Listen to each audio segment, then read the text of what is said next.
Nous allons maintenant faire un chapitre sur les réactions d'oxydoréduction en solution.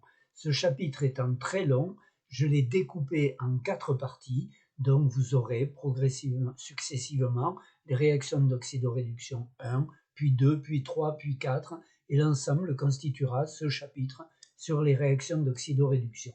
On peut dire que l'oxydoréduction, en fait, c'est de la chimie qui fait intervenir de l'électricité, des déplacements d'électrons, donc on peut parler d'introduction à l'électrochimie. On va bien entendu, comme toujours, commencer par quelques définitions. D'abord, on peut dire qu'une réaction d'oxydoréduction, c'est une réaction de transfert d'électrons. Par exemple, une oxydation, ce sera une perte d'électrons. On voit que H2, gaz, va devenir 2H+, plus 2 électrons. Donc ça, c'est une perte d'électrons, c'est une oxydation de l'atome d'hydrogène. Et bien entendu, pour qu'une réaction d'oxydation ait lieu, il faut que le milieu possède un oxydant, c'est-à-dire une espèce susceptible d'accepter des électrons. Et ici, l'exemple que je vous propose, c'est de dire Cl2, donc qui est un élément, le chlore étant un élément très électronégatif, il a bien tendance à fixer des électrons. Donc Cl2 plus 2 électrons donne 2 Cl-, et autant l'hydrogène était oxydé dans la première réaction, autant le chlore est réduit dans la seconde. Et donc, on va dire que tout composé qui est capable de fixer des électrons sera un oxydant, et puisqu'il il fixe les électrons, ça veut dire qu'il va être réduit au cours de la réaction, et bien entendu, tout composé qui libère des électrons est un réducteur, c'est-à-dire qu'il est oxydé. Alors on va affiner un petit peu cette notion de oxydé ou réduit. Pour cela, introduire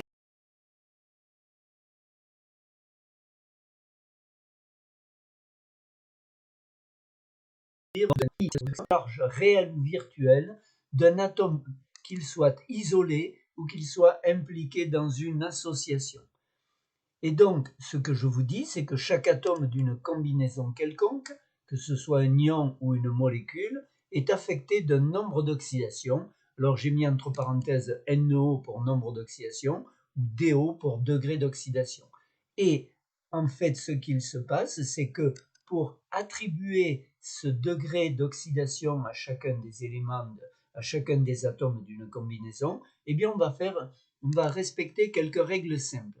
La première, c'est de, quand on sait le faire, donner la représentation de Lewis de la molécule ou de la combinaison considérée. Lorsqu'on a une liaison entre A et B, que A est plus électronégatif que B, on dit que la liaison AB est polarisée, on a A delta- et B delta+, A acquiert une valeur -1 pour son nombre d'oxydation, et B acquiert une valeur +1. Bien entendu, à partir de là, bien entendu, lorsqu'on va avoir un élément comme un composé tel que H2, dans lequel on a deux liaisons HH, le degré d'oxydation de chacun des atomes à hydrogène sera 0, puisque par nature, ils ont la même électronégativité. Lorsqu'un atome est isolé, un atome de sodium métal par exemple, il se retrouve avec un degré d'oxydation 0. Mais on va voir que l'un des atomes les plus électronégatifs du tableau périodique, c'est l'oxygène. L'oxygène qui est divalent va pouvoir former deux liaisons. La plupart du temps, il va former deux liaisons dans lesquelles il va représenter le pôle négatif. Donc, chaque liaison lui permettra d'acquérir un degré d'oxydation de -1. Comme il y en a deux, ça fera -2. Donc, dans la plupart des cas, vu que c'est le deuxième atome par ordre d'électronégativité, l'oxygène aura un degré d'oxydation de -2. On va avoir deux exceptions significatives, on pourrait même dire 3. La première de ces exceptions, c'est quand on a la molécule O2, dioxygène, puisque là on a deux atomes d'oxygène et ils ont la même électronégativité par nature, mais donc le degré d'oxydation de O dans O2 sera de 0. En revanche, si je prends HOOH, l'eau oxygénée, ce qu'on appelle le peroxyde d'hydrogène, ou bien on le verra tout à l'heure parce que je vous ai fait une diapo pour développer ça, mais dans OF2, l'atome d'oxygène est lié à deux atomes de fluor. Le fluor, c'est le seul élément qui soit plus électronégatif que l'oxygène, donc ça veut dire que les liaisons OF, c'est O delta plus, F delta moins. Donc dans OF2, chaque F aura moins 1 et l'oxygène aura moins 2. De même, donc, ce que je vous dis, c'est que l'hydrogène, qui est un des éléments du tableau périodique du bloc S et P, qui est l'un des plus électronégatifs, va être plus 1, parce que dans la plupart des cas, l'hydrogène est lié à un atome plus électronégatif que lui, donc il sera le pôle delta+, donc il aura plus 1, et bien entendu, le reste sera delta-, donc aura moins 1. Mais il y a deux exceptions, bien entendu H2 dont je vous ai déjà parlé, et ce qui est un peu plus nouveau par rapport à ce que vous comprenez de manière tout à fait intuitive, c'est que pour les métaux, alors je vous ai pris l'exemple du sodium, en fait les métaux alcalins, la première colonne du tableau périodique ou alcalinotéreux, la deuxième colonne du tableau, ils sont tous moins électronégatifs que l'hydrogène. Donc cela revient à dire que quand on a par exemple NaH, on va avoir Na delta plus, H delta moins. Et donc ici, le Na aura plus 1 et H aura moins 1. Autrement, la plupart du temps, l'hydrogène est plus 1. Et dernière chose importante, c'est de dire que la somme algébrique de tous les atomes qui constituent la combinaison va être égale à la charge globale de cette combinaison. Je vais vous prendre deux exemples. La molécule H2O, eh bien la somme des degrés d'oxydation des deux hydrogènes plus celle de l'oxygène doit faire 0, plus 1 pour chaque hydrogène, moins 2 pour l'oxygène. Vous voyez bien que ça fait 0. Si je prends SO4 2-, par exemple, un soufre, 4 oxygènes et 2 charges moins globalement, eh bien le degré d'oxydation du soufre plus les 4 fois moins 2 pour l'oxygène, donc ça va, la somme du nombre d'oxydation du soufre moins 8, 4 fois 2, égale moins 2 qui est la charge de SO4 2-. On peut, et je vous en ai un peu parlé déjà, utiliser la représentation de Lewis pour faire cette attribution. Alors vous voyez, on a déjà évoqué la molécule H2O, dans laquelle la liaison OH est polarisée dans le sens H delta plus, O delta moins, donc chaque H a plus 1, l'oxygène a moins 2. En revanche, vous voyez le peroxyde d'hydrogène que je vous ai représenté ici. Vous voyez que vous avez une liaison oxygène-oxygène qui forcément n'est pas polarisée puisque les deux atomes sont identiques, ils ont la même électronégativité, et que donc les liaisons OH vont être polarisées comme dans le cas de H2O, donc on aura plus 1 pour chacun des deux hydrogènes et moins 1 pour chacun des deux oxygènes. Je vous propose de regarder la molécule CH3COOH. Dans CH3COH, le carbone de gauche est lié à 3 hydrogènes. Chaque hydrogène va donc être plus 1, ce qui revient à dire que le carbone de gauche va être, lui, moins 3, puisque la quatrième liaison, c'est avec un autre carbone, donc non polarisé. Donc ça veut dire que le carbone de gauche sera moins 3, alors que du côté du carbone de droite, nous allons avoir une double liaison CO, donc ce qui revient à dire que l'oxygène doublement lié va être moins 2 et le carbone plus 2 à cause de cette double liaison CO.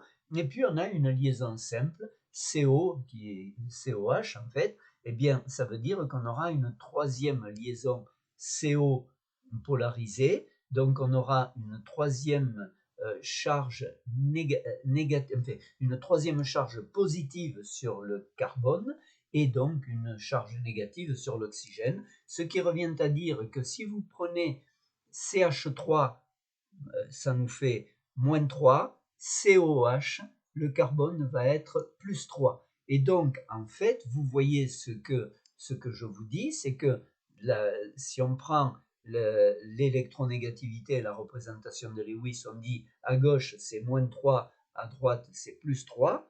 Mais en réalité, si on avait fait tout bêtement l'application 2 fois le nombre d'oxydations de C plus 4 fois celui de H plus 2 fois les deux fois celui de O, on aurait eu donc 2X, si on appelle X le nombre d'oxydation du carbone, plus 4H moins 4 égale 0, ce qui nous aurait fait chaque C aurait été égal à 0, le degré d'oxydation, et vous voyez bien que ça aurait donné la valeur moyenne, mais la valeur moyenne qui est faite entre moins 3 d'un côté et plus 3 de l'autre. Donc chaque fois que c'est possible, pour déterminer le degré d'oxydation, il vaut mieux utiliser la représentation de Lewis que l'arithmétique toute bête. On va maintenant parler des couples redox. En fait, ce que je vous dis ici, c'est que si j'ai la réaction Zn2+, plus 2 électrons donne Zn solide, eh bien Zn2+, va être la forme oxydée du couple Zn2 plus Zn, et par conséquent, Zn en sera la forme réduite.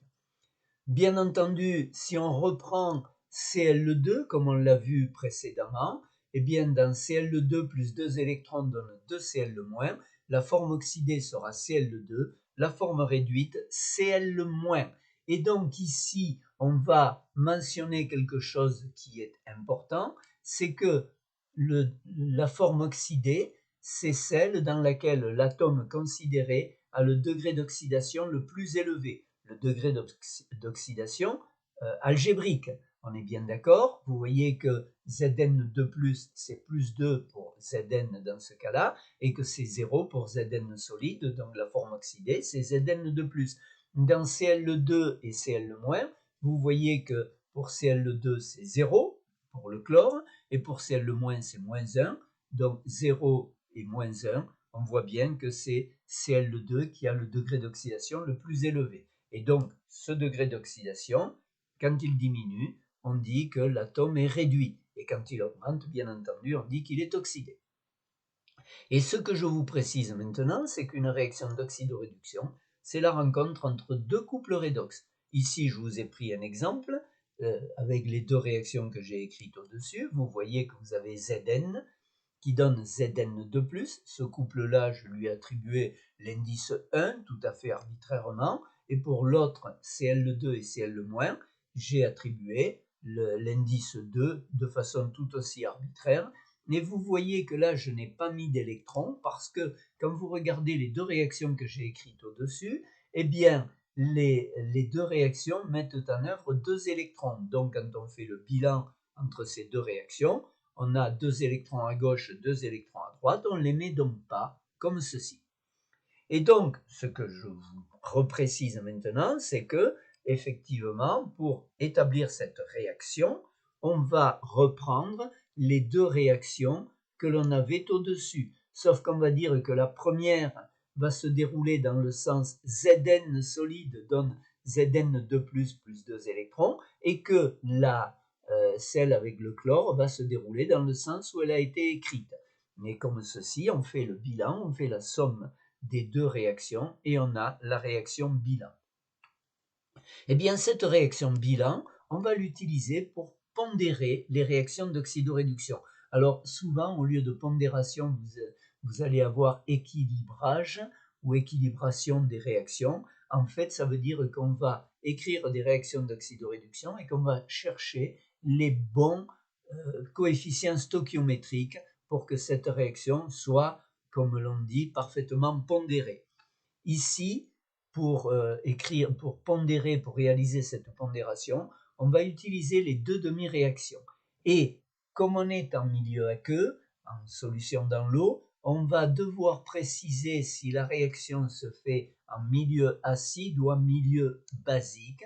Donc je vous propose de commencer par un exemple où on va faire cette pondération en milieu acide. Et la réaction que je vous propose à l'origine, c'est Pb plus PbO2 donne Pb2+. Il est bien évident que cette réaction n'est absolument pas équilibrée. Les coefficients stoichiométriques sont totalement farfelus. Il manque des atomes d'oxygène à droite, enfin il manque plein de choses, et donc on va l'écrire maintenant correctement, et pour cela on va repérer les couples présents.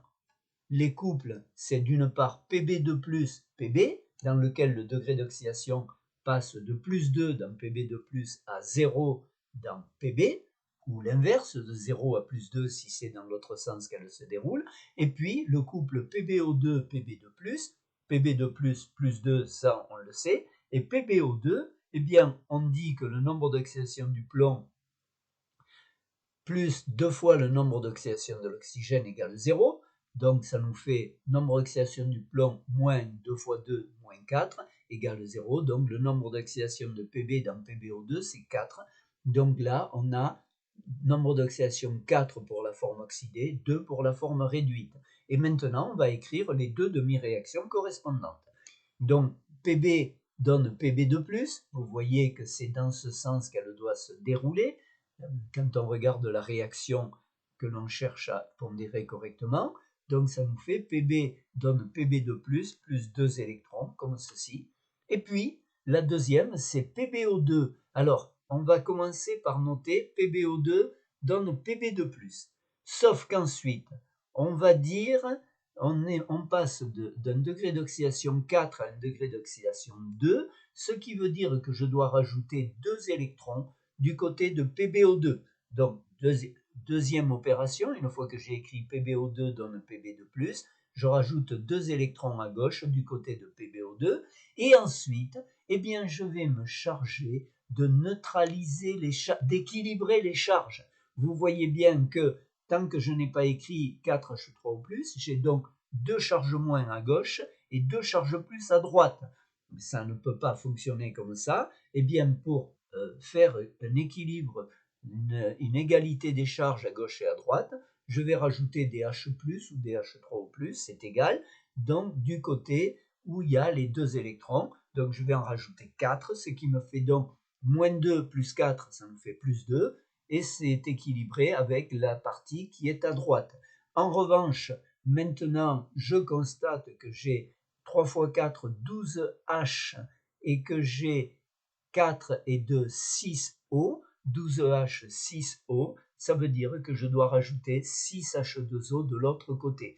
Ce que je vous ai noté sous la forme, pour pondérer chaque demi-réaction, on place le nombre d'électrons nécessaires du bon côté, c'est-à-dire du côté de la forme oxydée.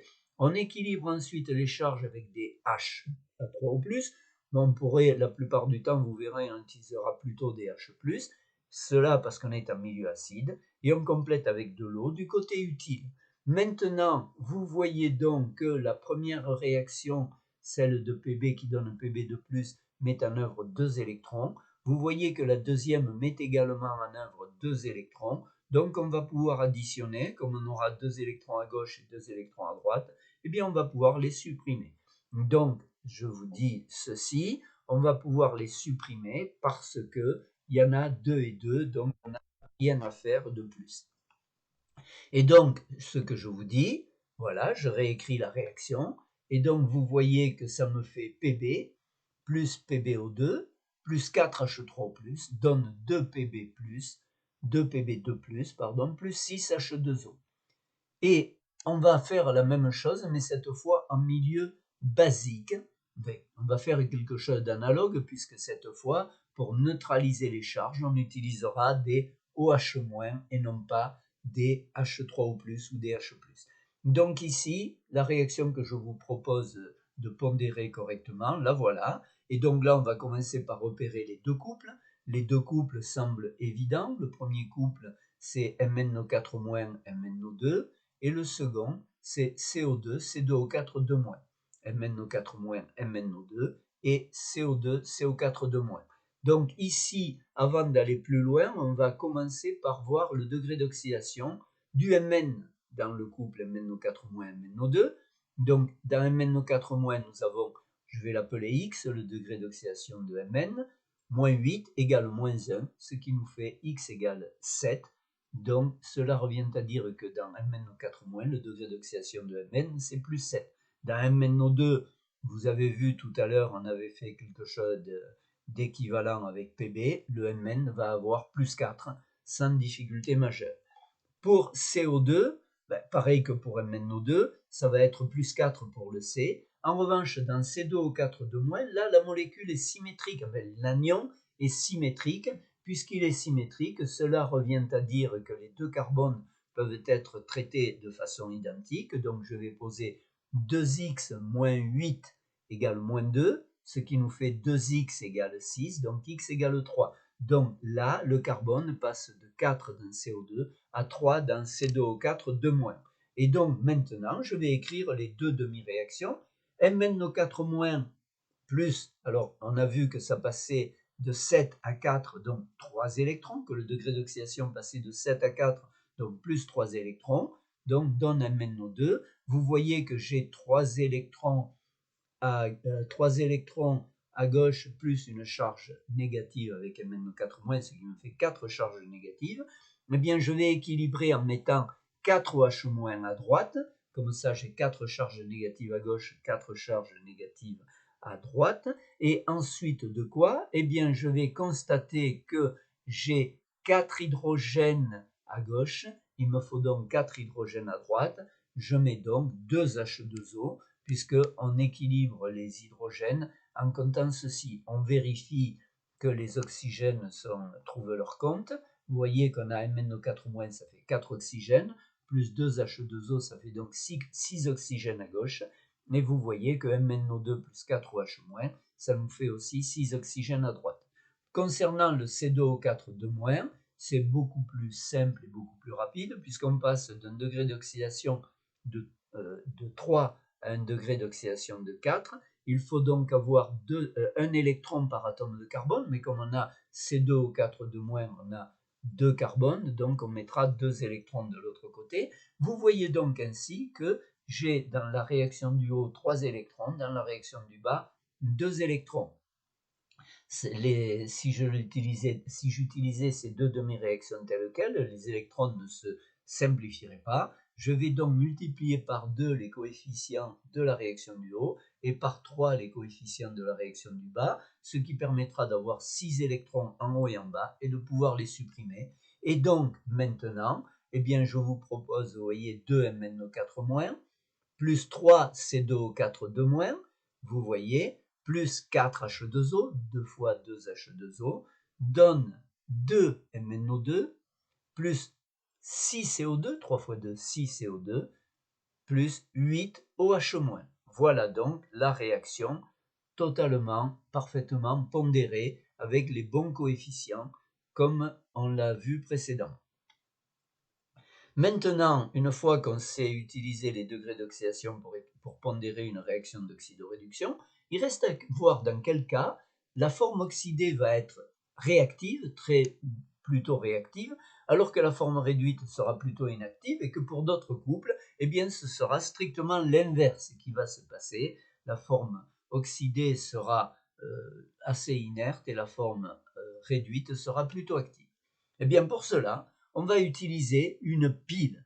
Une pile, donc, vous voyez, elle est constituée de 2 électrodes. Ces électrodes, une électrode est donc constituée de ce que j'appelle la cuve 1, avec une solution qui est contenue dans la cuve 1, avec un barreau de préférence inerte. Ici, je vous propose de mettre des barreaux de platine, comme ceci. Donc, à gauche, la cuve 1, à droite, la cuve 2. Ce sont 2 électrodes. Entre les deux, un millivoltmètre, de manière à pouvoir mesurer ou introduire des différences de potentiel. Et ensuite de quoi? Eh bien, je vais observer ce qu'il se passe. Ce que je vous dis, c'est que dans le circuit électrique, le fil rouge qui est en cuivre, on va imaginer, eh bien les électrons circulent du moins vers le plus. Donc, lequel va être le moins? Arbitrairement, j'ai décidé que c'était à gauche qu'il y avait le moins et à droite qu'il y avait le plus, comme ceci. Donc, les électrons vont se déplacer dans le sens indiqué par la flèche sur le fil. Et donc, cela revient à dire que les électrons vont quitter la cuve 1, et si les électrons quittent la cuve 1, ça veut dire qu'il se déroule dans la cuve 1 une réaction qui libère des électrons. eh bien la réaction qui libère les électrons, c'est l'oxydation, comme ceci. Red1 donne OX1 plus N électrons, et cette électrode qui est à gauche, cet ensemble cuve barreau qui plonge dedans, ça c'est une électrode, et bien cette électrode s'appellera l'anode. C'est celle qui est le siège de l'oxydation. Et puis, bien entendu, de l'autre côté, les électrons arrivent. Puisqu'ils arrivent, ils vont provoquer la réaction de réduction que je vous ai mentionnée. OX2 plus N électrons donne Red2. Et je vous dis que l'électrode dans laquelle se déroule la réduction, c'est la cathode. Alors, il existe une méthode mnémotechnique, entre guillemets, qui permet de se rappeler. Donc, dans réduction, vous avez un C, et vous avez le C dans cathode, d'accord? Alors que oxydation, anode. Bon, ça vaut pas, c'est pas très scientifique, mais c'est une méthode pour se souvenir. La réduction à la cathode, il y a un C dans les deux, l'oxydation à l'anode, mais bon, une fois qu'on sait laquelle est la cathode, on sait sans problème à laquelle est l'anode, bien entendu. Et donc, ce qu'on va remarquer, c'est que dans cette pile va se dérouler la réaction Red1 plus OX2 donne OX1 plus Red2. Mais, à la différence des réactions chimiques classiques, c'est qu'il n'y a pas de contact ici entre les réactifs. Bien entendu, j'anticipe un peu sur les remarques que vous pourriez me faire. Vous pourriez me dire, oh, mais si on enlève des électrons dans la cuve 1 et qu'on les ajoute dans la cuve 2, la cuve 1 va se charger d'électricité positive et la cuve 1 va se charger d'électricité négative. D'où l'intérêt de ce que j'ai mentionné ici en jaune, que je vous appelle un pont électrolytique de jonction. Ce pont a pour but d'éviter justement l'apparition de charges durables dans les cuves 1 et 2. En effet, lorsque des électrons quittent la cuve 1, eh bien le pont électrolytique de jonction va libérer des anions qui sont inertes du point de vue électrochimique dans la cuve 1 de manière à maintenir la neutralité électrique de cette cuve. Et bien entendu, dans le même temps, quand les électrons arrivent dans la cuve 2, ils pourraient la rendre négative, cette cuve, donc le pont électrolytique de jonction va libérer des cations, eux aussi inertes d'un point de vue électrochimique, de manière à maintenir la neutralité électrique de la cuve 2 comme celle de la cuve 1. Et donc, on va finir en disant qu'une pile qui fonctionne sur un tel schéma pourra se représenter de la manière qui suit. Vous voyez, j'ai mis PT pour platine, un slash, Red1, OX1, d'accord? La réaction, vous voyez que les réactifs, c'est le Red1 et le OX1. Je mets un double slash pour indiquer qu'il y a séparation entre les deux. De l'autre côté, les produits, c'est OX2, Red2, un slash, platine. Bien entendu, là, j'ai fait l'hypothèse que les deux barreaux que j'ai représentés en bleu sont en platine. Souvent, ils sont en platine ou alors ils sont en graphite. Les deux produits, les deux composés, le platine ou le graphite, présentant la caractéristique très intéressante de conduire le courant électrique sans être modifié, être parfaitement stable. Ils ne sont pas dégradés par la réaction qui se déroule dans la cuve 1 ou dans la cuve 2. Maintenant, on va faire quelque chose qui est toujours très apprécié des gens, c'est quelques petits rappels thermodynamiques. Et pour cela, on va faire une mise en équation qui nous permettra de prévoir dans quel sens les électrons vont se déplacer. Alors, pour savoir comment va se dérouler une réaction chimique, on utilise l'enthalpie libre, G. G, par définition, c'est H moins TS. Alors, je vais l'exprimer maintenant de façon différentielle. Je vais donc dire dG égale D de H moins D de TS, c'est-à-dire moins TdS moins S dt. Mais on sait que H, c'est U plus PV. Or, dH, donc dH, ça va être égal à du plus d de PV, c'est-à-dire plus PdV plus VdP. Mais du, on sait que c'est la somme des quantité de chaleur et de travail échangés au cours de la réaction. Ici, vous voyez, j'ai mis DU et j'ai mis un petit delta pour Q et pour W. En fait, une quantité infinitésimale lorsque la grandeur qui varie n'est pas une fonction d'état. U, H, G, T, S sont des fonctions d'état. Q et W ne sont pas des fonctions d'état. Donc une variation infinitésimale de Q et de W se notera petit delta Q, petit delta W et non pas dQ ou dW. Avec tout ça, donc je remets tous les éléments que l'on a vus avec les couleurs que j'avais utilisées, vous voyez, delta Q, dG égale delta Q plus PDV plus VDP plus delta W moins TDS moins SDT. Et je vais pouvoir constater qu'en général la température et la pression sont constantes, ce qui revient à dire que VDP et SDT seront égaux à 0, ce qui nous amène à une expression passablement simplifiée. Maintenant, comme j'étudie une fonction d'état, la variation d'une fonction d'état ne dépend pas du fait que la transformation soit réversible ou non. Donc ici, je vais traiter le problème dans le cas où la transformation est réversible. Or, par définition de l'entropie, S c'est l'entropie, la définition de l'entropie c'est ds égale delta Q réversible sur T. Si la transformation est réversible, j'ai donc delta Q égale TDS. Et donc, à partir de là, vous voyez que les deux rouges vont pouvoir se simplifier. Il nous restera donc delta W plus delta W moins PDV.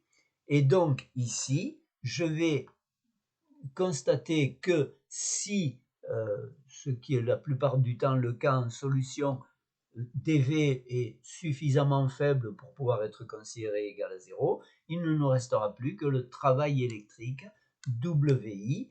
Donc,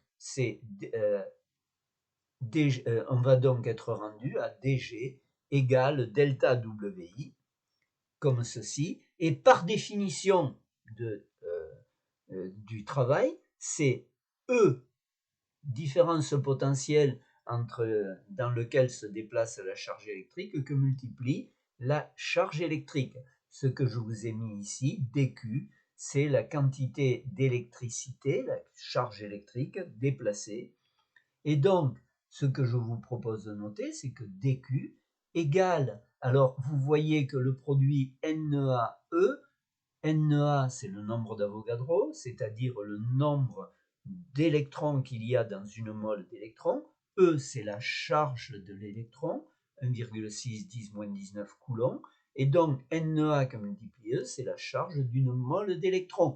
Et donc, si on a déplacé dN mol d'électrons, eh bien, on a dQ égale, alors je vous ai mis un signe moins devant parce que la charge de l'électron est négative, comme ceci. Et donc, à partir de là, donc je vais pouvoir écrire que dG égale E dQ, donc avec ceci que je vous ai réécrit, et donc WI égale donc l'intégrale de ce que l'on a mentionné, c'est-à-dire que WI, EA, NEA, charge de l'électron, ne varie pas, et dN, quand on va l'intégrer entre 0 et n, va être égal à n. Et delta WI va être égal à WI, bien entendu. Et donc, vous voyez que dans cette expression, je vais faire apparaître une lettre un peu particulière, c'est le F, comme ceci. Donc, ici, vous voyez que le WI, c'est en fait la variation de G, delta RG, comme ceci. Et donc, avec le Faraday, c'est la charge d'une mole d'électrons, c'est 96 500 coulombs par mole, donc on est bien d'accord, comme ceci. Et donc, j'arrive en finale. Je vous rappelle ce que je vous ai mentionné auparavant, mais sans l'avoir écrit encore, c'est que E, c'est la différence potentielle entre les deux cuves. Et donc, à partir de là, on est rendu à E égale E2 moins E1, la différence potentielle entre la cuve de gauche et la cuve de droite, ou plutôt entre droite et gauche, puisque c'était le plus était à droite. Donc, égale moins delta RG sur Nef. Vous voyez bien la formule qui est écrite au-dessus. WI égale moins NFE sur égale delta RG, ça nous fait bien. E égale delta RG sur Nef, comme ceci. Donc voilà, et à partir de là, je vais donc écrire delta RG, c'est delta RG0 plus RT log de la combinaison la constante d'équilibre ou la combinaison des réactifs et des produits. Et donc à partir de là, vous voyez, la réaction devient ceci, la relation devient ceci. Si on pose maintenant moins delta RG0 sur Nef égale E02 moins E01 pour être cohérent avec l'expression que je viens d'écrire, dans laquelle E égale E2 moins E1 égale moins delta RG0 sur Nef moins et ainsi de suite. Vous voyez donc que je suis rendu, en réarrangeant les termes, à E égale E02 plus RT sur Nf ln de OX2 sur RED2 moins E01 plus RT sur Nf ln de OX1 sur RED1. Donc pour chaque électrode que l'on va pouvoir étudier, on pourra donc écrire le potentiel comme ceci: EI égale E0I plus RT sur Nef ln de, alors activité de l'oxydant, divisé par l'activité du réducteur. Ça, c'est ce qu'on appelle la relation de Nernst.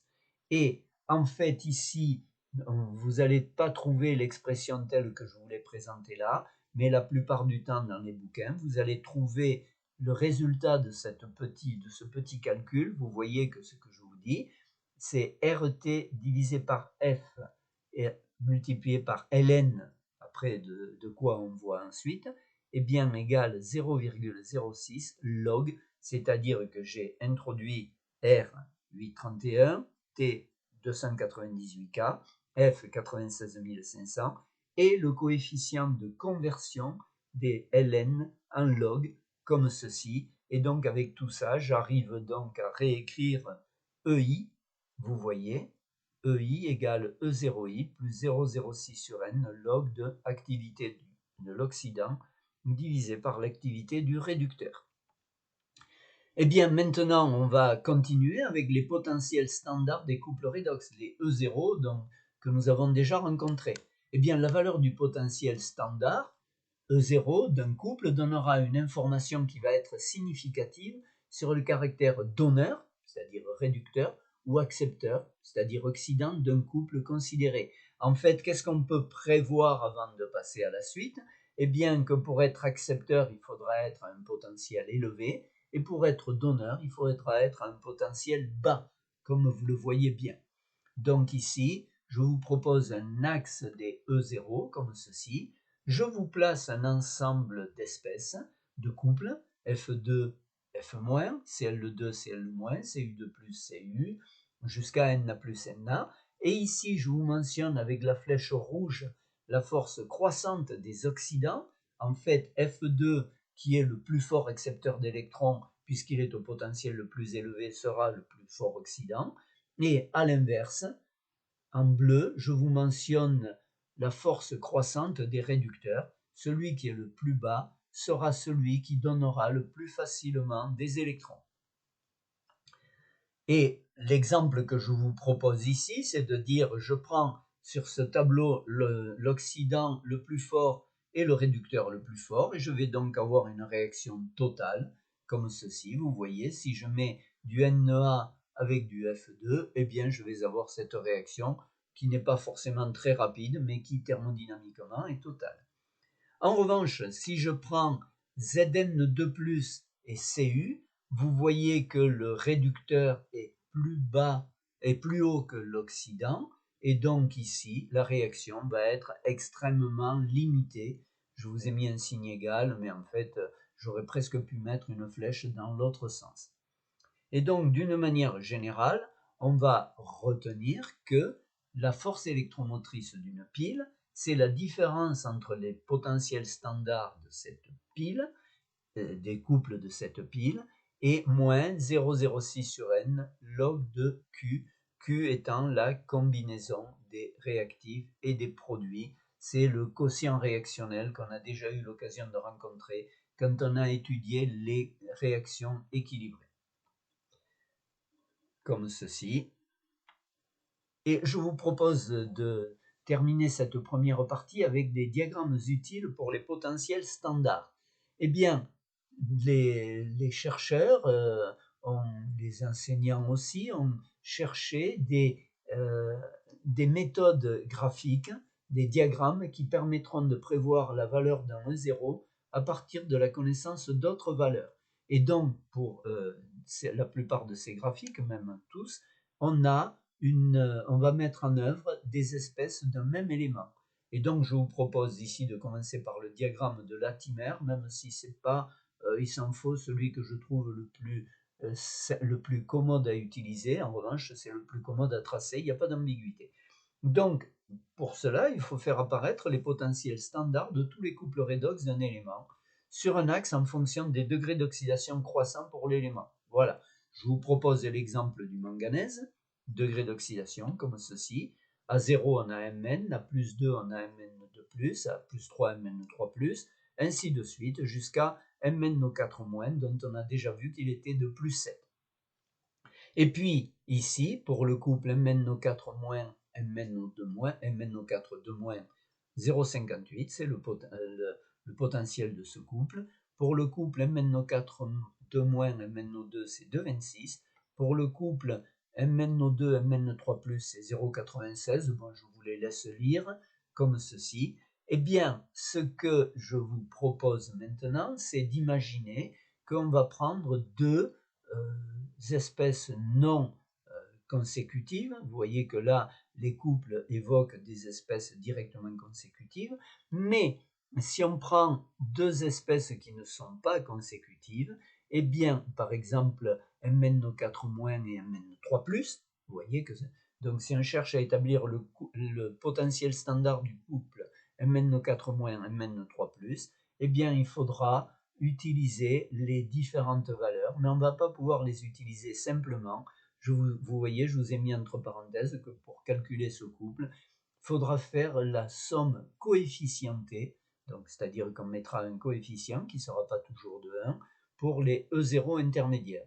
Et je vous propose donc de prendre un exemple de somme coefficientée.